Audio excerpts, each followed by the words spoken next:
Mesdames et messieurs, bonjour. Alors, je vais vous faire aujourd'hui une petite introduction au bug bounty.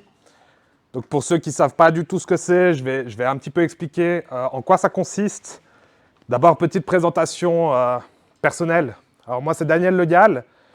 Dans le milieu de la sécurité, je suis aussi connu sous le pseudonyme Blacklist. J'ai 30 ans, donc je suis plus assez jeune pour que les médias me considèrent comme un jeune hacker, malheureusement. Je fais du bug bounty maintenant depuis... ça fait 6 ans. Ça fait 6 ans que j'ai commencé ça. J'ai commencé la sécurité quand j'étais vraiment gosse. Je devais avoir 13-14 ans. Je voulais tricher sur des jeux vidéo. J'ai fait du pen test. J'ai fait pas mal de choses. Mais depuis 6 ans, j'ai vraiment commencé à faire du bug bounty de façon intensive. Et puis là, depuis quelques mois, depuis juillet de l'année dernière, j'ai décidé d'en faire mon activité principale. Donc je ne fais plus que ça. C'est-à-dire que je me lève le matin, j'allume mon ordinateur, je vais à la piscine et des fois je bosse.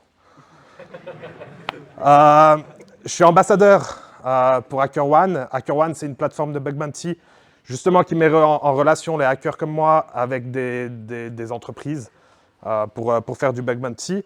Et mon but, plus que faire la promotion de HackerOne, c'est de faire la promotion du bug bounty en France. Ça avait une assez mauvaise image, surtout, je dirais, il y a quelques années de ça, ça avait une assez mauvaise image. Les puristes, les hackers, ils n'étaient pas très chauds avec ça. Ça commence à aller mieux, et moi, je souhaite que ça aille vraiment mieux. Donc, je viens présenter un petit peu comment on fait pour commencer. C'est extrêmement dur. C'est un milieu où c'est extrêmement dur de se lancer. C'est extrêmement démotivant. Il faut trouver des failles et il n'y a que vos compétences qui jouent là-dedans. Et il y a d'autres gens, c'est le premier arrivé, premier servi, il y a d'autres gens qui hackent et puis on se dit tout de suite qu'on est peut-être moins compétent que les autres ou que la cible elle a déjà été regardée 1 millier de fois. C'est des biais sur lesquels il faut pas trop compter. Je vais en parler juste un petit peu plus tard. J'ai aussi créé une communauté francophone autour du bug bounty. Donc j'ai créé ça il y a 2 mois. Pour l'instant, c'est juste un serveur Discord. Je vais faire quelques événements, des sessions de live hacking tous ensemble et ce genre de choses. En quelques mois, il y a 300 personnes qui sont venues dans la communauté, ce qui est plutôt pas mal. J'ai pour objectif que ça continue à grandir et puis qu'on continue à faire grandir ça tous ensemble. Donc moi, je suis un hacker web. Je ne parlerai pas de buffer overflow ou quoi que ce soit, je suis désolé. J'en ai fait aussi, mais voilà, en bug bounty, c'est souvent du web, souvent du mobile.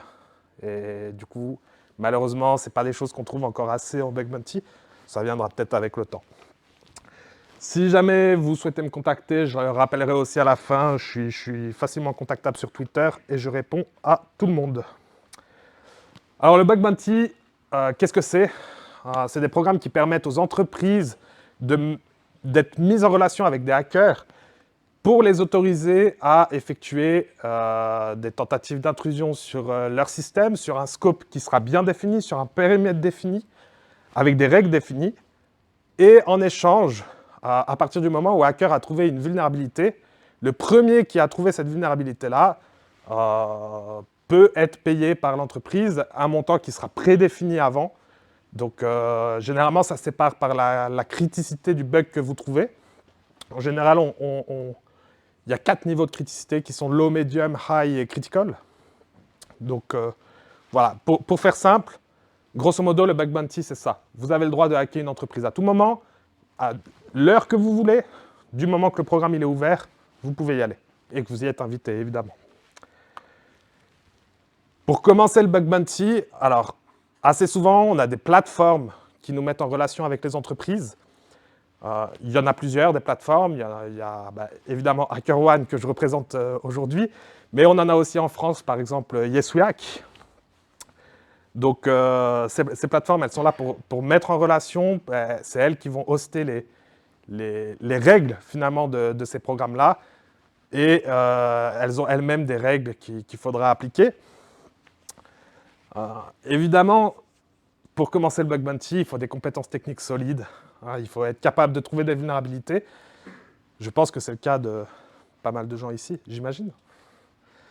Mais ça demande aussi d'autres compétences. Il y a beaucoup de gens qui sont très compétents techniquement, qui ont tendance à se casser les dents sur le bug bounty, en tout cas au début, parce que ça demande beaucoup de persévérance, beaucoup de patience, parce que forcément, vous allez aller taper sur des scopes qui peuvent être compliqués, qui ont déjà été revus par beaucoup de personnes.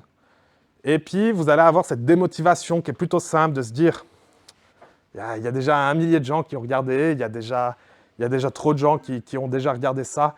Et puis, de toute façon, je ne suis pas assez compétent pour attaquer Facebook, pour attaquer Twitter, pour attaquer PayPal, peu importe. Vous allez vous dire que c'est peut-être trop compliqué pour moi, et c'est faux, en vérité. On trouve encore des vulnérabilités qui sont plutôt simples, mais parce que les gens n'osent pas aller regarder, et moins il y a de gens qui vont regarder, et puis finalement, plus les vulnérabilités sont simples.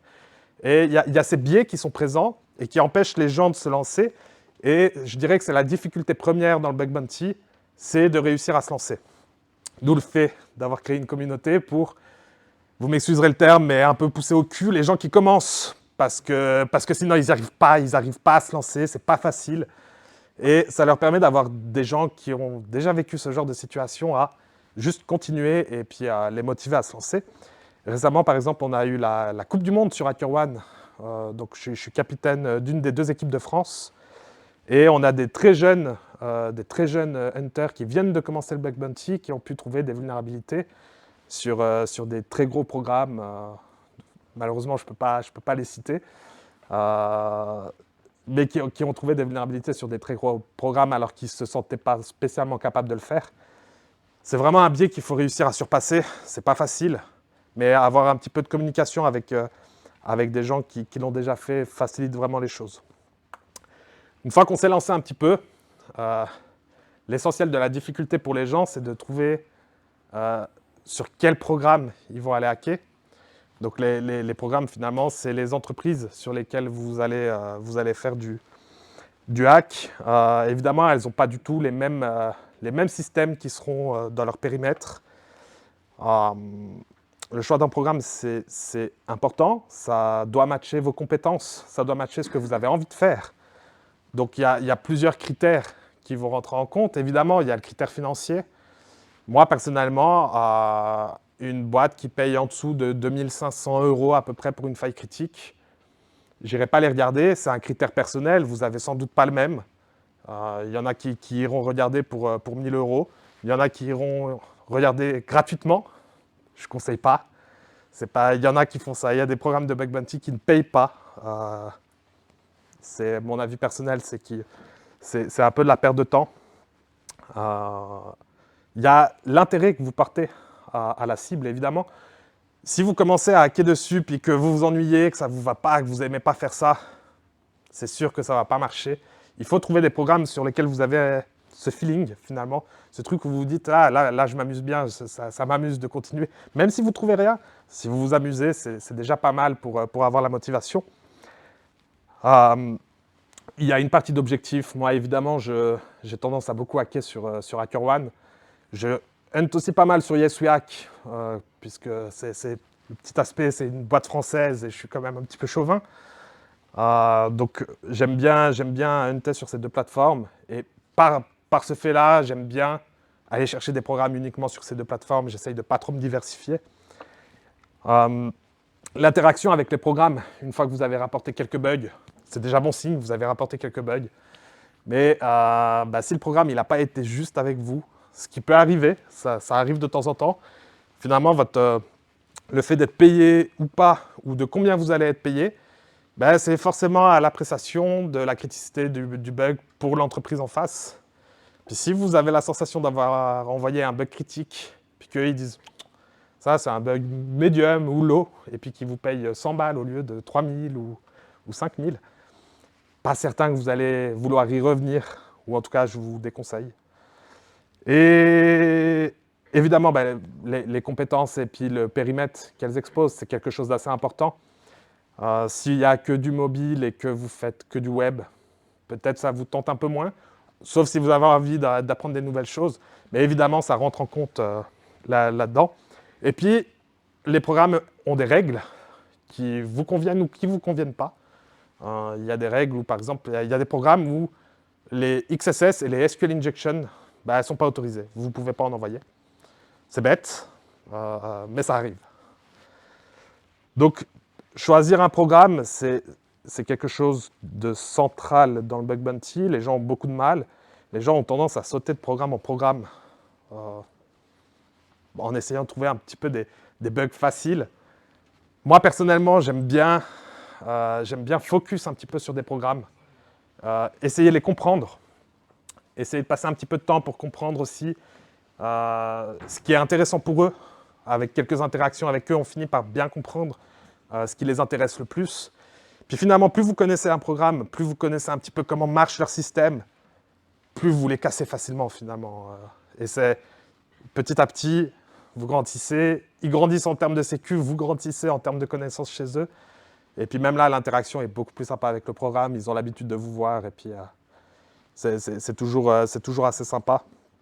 Et c'est gratifiant pour vous, financièrement parlant, et puis sur un terme personnel. Moi, par exemple, à l'époque, j'étais en Suisse, j'ai beaucoup travaillé avec Swisscom, qui est le fournisseur d'accès Internet numéro 1 en Suisse. J'étais client chez eux, j'ai commencé à hacker chez eux. Finalement, c'est avec eux que j'ai commencé à faire du bug bounty. Puis je les ai tapés une fois, puis 2 fois, puis 3 fois, puis 4 fois, puis 300 fois au final. Puis petit à petit, vous voyez, ça évolue. Je commence à connaître de mieux en mieux leur périmètre. Je sais comment ça marche en interne. Je sais les microservices qui sont utilisés derrière le panneau client, ce genre de choses. Petit à petit, vous grandissez et vous savez comment tout marche, peut-être mieux que certaines personnes en interne. Et ça devient gratifiant. Puis surtout, vous ne faites plus les choses sur votre panneau client de la même façon. Vous savez derrière comment ça marche. C'est toujours assez cool. Évidemment, une fois que vous avez choisi votre programme, il faut trouver des bugs. Alors là, il n'y a pas de secret. Hein, il faut des compétences techniques, je l'ai dit tout à l'heure. Mais c'est là que rentre la fameuse partie de motivation, persévérance, de courage, beaucoup de choses. Vous allez peut-être pleurer un petit peu de temps en temps à force de vous casser les dents, mais c'est pas grave. Ça répète pas mal ce que je viens de vous dire. Il faut connaître bien le périmètre. Il ne faut pas hésiter à se casser les dents. C'est pas grave si pendant 2 semaines, vous ne trouvez rien. L'essentiel, c'est de mieux en mieux connaître, outrepasser ces biais dont je vous parlais juste avant. On s'en fiche qu'il y ait 1000 personnes qui aient regardé avant vous. L'important, c'est la plus-value que vous apportez. On réfléchit tous d'une façon différente. On a tous des choses différentes à amener. Et surtout, même les autres hunters, certains qui sont expérimentés, vont avoir ces mêmes biais de se dire, bah, tiens, ça, le site principal de cette entreprise-là, je ne vais pas le regarder, tout le monde l'a regardé. Vous y allez, vous trouvez des vulnes évidentes, parce que tout le monde s'est dit, ça, je ne vais pas regarder, c'est le site principal, tout le monde a regardé, personne n'a regardé. Je vous donne un exemple, j'ai trouvé des failles chez PayPal récemment, la page la plus visitée de PayPal. Bah, personne n'avait trouvé les vulnes avant moi, et c'était pourtant quelque chose de très bête. Vraiment, je dirais, niveau... J'ai entendu quelque chose. Niveau premier challenge de RootMe, on va dire.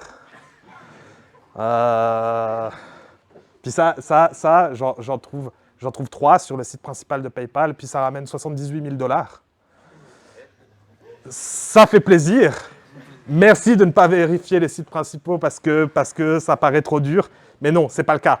Ça vaut le coup. Ça vaut le coup. Il faut se lancer là-dedans. Ah, ça marche mieux d'un coup quand je parle d'argent, hein. Si vous voulez, je peux vous donner quelques stats si ça marche bien. Non mais ça mis à part, je suis vraiment très sérieux. Il faut se lancer. Il faut pas hésiter à se lancer. Il ne faut pas hésiter à se casser les dents. Et des fois, vous allez trouver un truc, ça vous paraît évident, ça vous paraît bête. Mais c'est là. Et personne d'autre que vous l'a trouvé. Donc, trouver des bugs, ça passe aussi par le fait de analyser les patchs. Vous envoyez un bug, il est patché. Travaillez un petit peu sur le patch. Je vous assure, les gens ne sont pas très bons à patcher, les développeurs ne sont pas très bons à patcher. Les régressions, ça vient aussi. Vous avez envoyé des bugs, retestez dans 2 mois, dans 3 mois, ça revient. Là aussi, hein, je donne un exemple bête, mais j'ai beaucoup travaillé avec Magento. Magento, ils ont tendance à réintroduire des bugs. C'est du 10 000 balles facile à gagner, des trucs que j'ai reportés il y a 2 ans. Je viens, ça remarche 2 ans après. Pourquoi? Je ne sais pas. Mais c'est facile, ça fait 5 000 $, 10 000 $ de plus pour quasiment pas de travail. Rapporter les bugs, alors c'est l'étape la moins fun. C'est comme le pentest, hein. Il y en a qui font du pentest ici? Un petit peu? Vous savez, faire les rapports de pentest, c'est le moins fun, hein, je suis d'accord. Heureusement, dans le bug bounty, c'est un peu plus simple. Hein. Moi, un rapport de bug, ça me prend à peu près 5 minutes avec l'expérience. L'essentiel, c'est évidemment le rapport, vous donnez les bonnes étapes pour atteindre votre bug. Les bonnes étapes, c'est vous devez considérer que vous allez parler avec un triager de la plateforme en général, pas forcément avec le client final. Le triager de la plateforme, il faut considérer que techniquement parlant, c'est pas ça. C'est pas forcément vrai. Ils peuvent être très bons, mais considérez toujours que vous parlez comme un enfant, on va dire, ou un ado sans connaissance. Vous présentez l'intégralité des étapes, où il faut cliquer, qu'est-ce qu'il faut faire exactement. Faites comme si vous parliez à un enfant. Pas présumer que la personne connaît la cible. Hein. Si vous dites à la personne, alors là, il faut aller sur le file upload dans le panneau client X. Non, vous donnez les URL, vous donnez les bonnes étapes pour y aller. Vous faites en sorte que les explications soient claires, concises. Les mecs des plateformes, ils traitent plusieurs centaines de rapports par jour. Ils ont une tendance à y passer 3 à 4 minutes. Essayez de rendre le truc plus simple, c'est mieux pour vous. S'ils triagent plus vite, ils évitent de venir vous poser des questions. Après, ça délaye les paiements pour vous, c'est toujours moins cool. Hein. On préfère être payé rapidement. Si vous pensez que c'est nécessaire, ajoutez des screenshots, pas de vidéos, et encore moins des vidéos avec des musiques.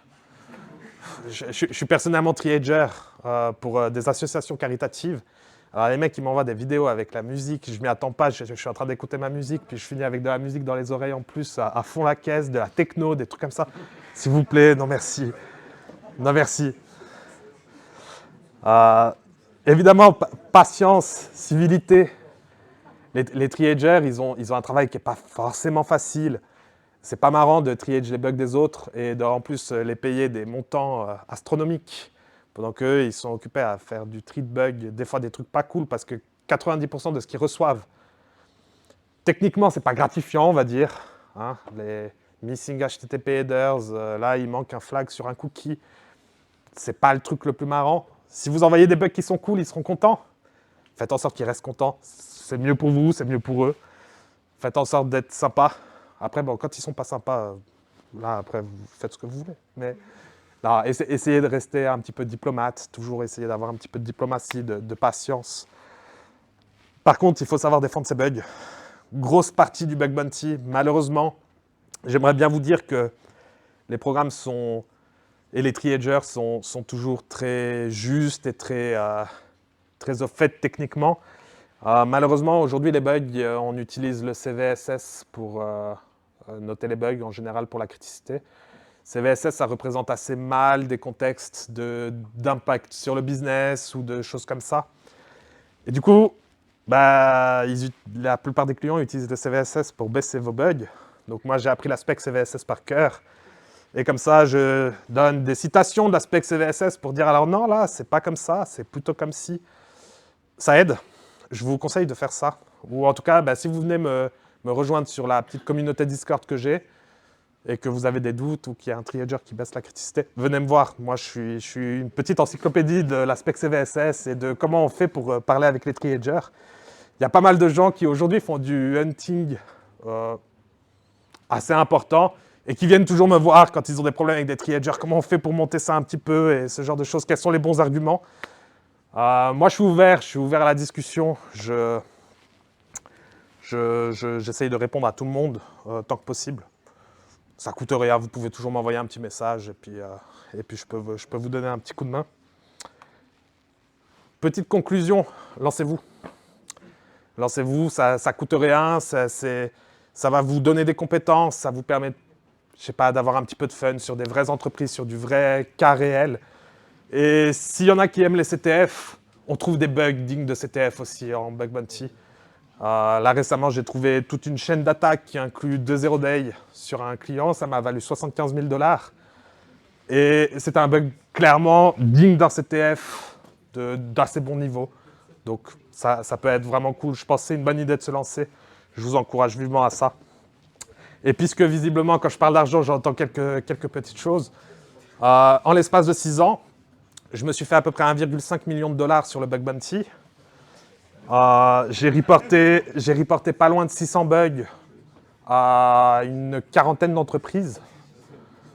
Et j'ai une soixantaine de CVE, ou peut-être 70 CVE à mon actif. J'ai lâché à peu près une dizaine de zero day à des entreprises. Donc voilà, ça donne une petite idée. Si je l'ai fait, vous pouvez le faire. Il n'y a pas de souci pour ça. Et bah, du coup, si vous aussi vous voulez faire pareil, mes contacts sont là. S'il y en a qui veulent prendre en photo, vous pouvez me contacter. Donc blacklist_ sur Twitter, blacklistbb@gmail.com si vous voulez me contacter. Évidemment, un petit lien vers HackerOne parce que c'est eux qui me permettent de venir parler aussi avec vous un petit peu.